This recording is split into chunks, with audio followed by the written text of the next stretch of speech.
Okay, just wanted to make a quick video today to talk about a common problem I'm sure folks have where you get up in the middle of the night to use a restroom, or in the morning you're making your bed and you stub your toe on your metal bed frame, specifically on the metal legs or the feet or the wheels.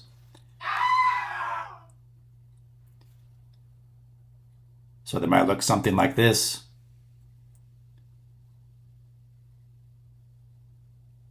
So by taking some inexpensive foam pipe insulation and simply cutting it to length, slide it on there, problem solved.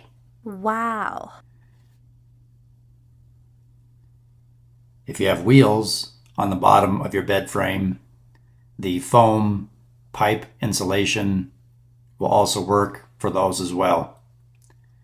What I did here on my daughter's bed frame is I simply wrapped some black electrical tape around it to make sure it stays in place.